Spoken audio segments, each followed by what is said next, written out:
In this video, I am going to explain anatomy of suboccipital muscles. Suboccipital muscle or muscles. Sometimes anatomy books say suboccipital or suboccipital muscles. That means same thing. Okay, there are 4 muscles in suboccipital. 1, 2, 3, 4. I am going to explain its origin, insertion, and function. What is name of this one? This one, let's say this is number 1. This is rectus capitis posterior minor.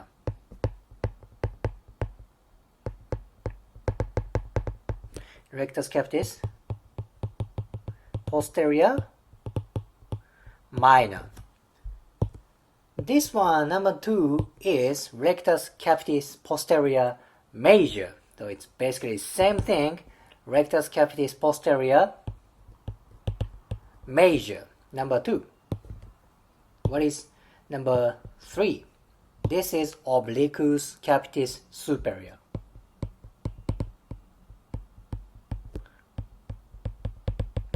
Obliquus capitis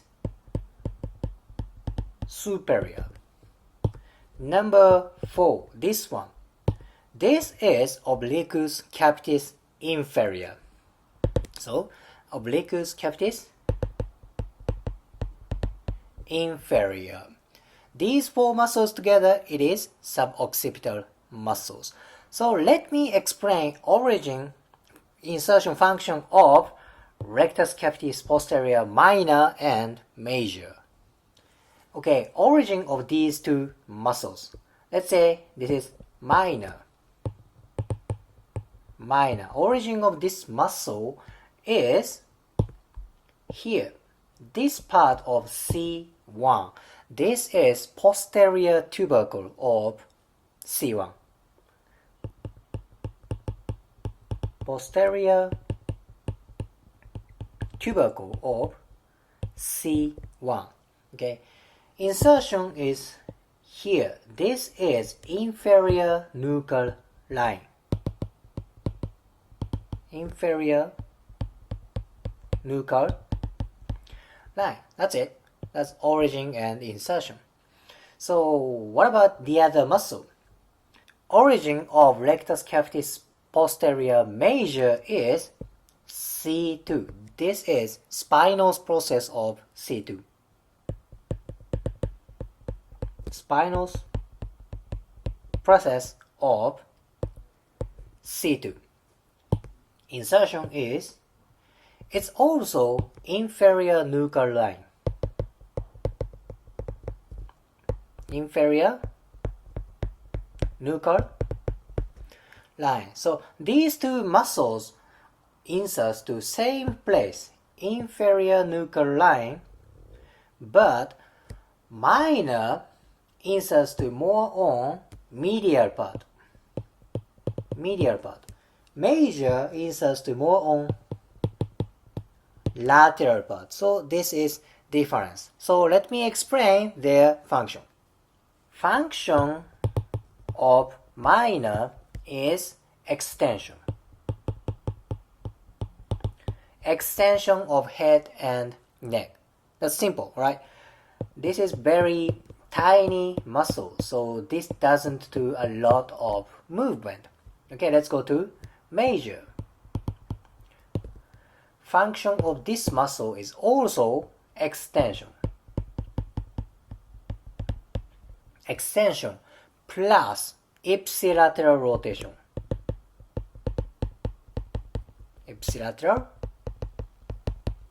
rotation, because this muscle pulls head this way. This makes rotational movement. Ipsilateral means same side. This is right side. Right side of muscle brings to right side rotation. This means ipsilateral rotation. So this is anatomy and function of first 2 muscles. Now let me explain the other 2 muscles. Okay, this is obliquus capitis superior. This is inferior. What is origin and insertion of superior? Origin is transverse process of C1. Let's say superior is transverse process of C1. Okay? Insertion is here, this part. This doesn't have a typical name of landmark, so anatomy books say it's above rectus capitis posterior major. Let's say above rectus capitis posterior major. Okay, so this is insertion. Let's go to inferior. Inferior. Origin of this muscle is spinous process of C2. Spinous process of C2. Towards insertion is transverse process of C1. Transverse process of C1.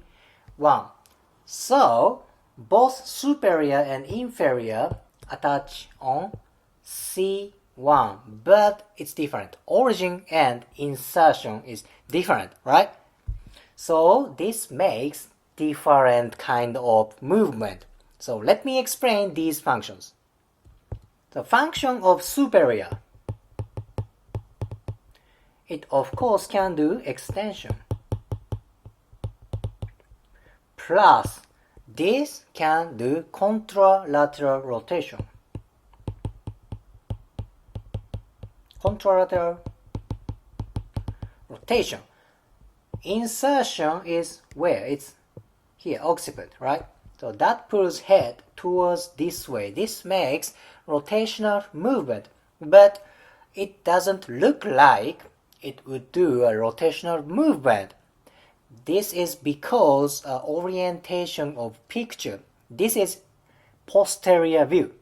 If you look at these muscles from profile view, it's gonna look different, so you can understand more clear relationship. I am going to explain this later. Okay. Anyhow, this muscle can do contralateral rotation. Contralateral means the other side. This is right side. This muscle brings to left side. This is the other side, right? This is contralateral rotation. Let's go to inferior. Inferior. It of course does extension and ipsilateral rotation. Ipsilateral rotation. Why? Because insertion is here. Transverse process of C1. Now, muscle pulls cervical spine this way. This is right rotation, right? This is right side muscle brings to right side rotation. This is ipsilateral, same side rotation. Okay, now I explained these four muscles anatomy. Now let me explain why these superior and inferior can do rotational movement. Okay, that was posterior view. You were looking these muscles from posterior view. That is why these muscles looked very vertical, right? But this is profile view. This is obliquus capitis superior. This is inferior. This is rectus capitis posterior major. This is minor. See, these look very different.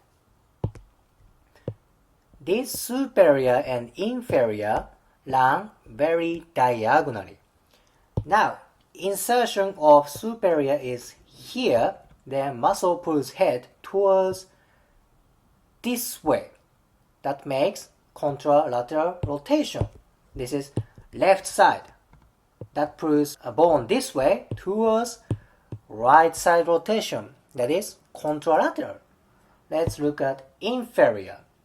Insertions of inferior is here, transverse process of C1. That pulls bone towards this way. Remember, this is left side. Brings to left rotation. That is why these two muscles can do rotational movement. However, since these are cervical muscles, maybe this movement can be reversed. Maybe superior can do ipsilateral, left side to left side. Maybe. Or inferior can do contralateral, left side to right side. Depends on which part has restriction. Does it make sense? This kind of reverse movement oftentimes happen in core muscles like erector spinae, abdominal muscles. This is very, very common. At last, what is common function of these four muscles besides extension? These are very important for stability of head and neck. Neck and head stability. Of course, these four muscles move cervical spines and head, but stability is very, very important because they include a lot of proprioception.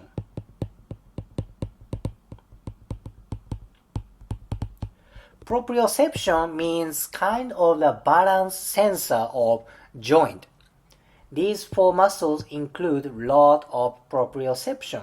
That means when these muscles get tight, the balance system can be aggravated. So it's very hard to maintain neck and head position.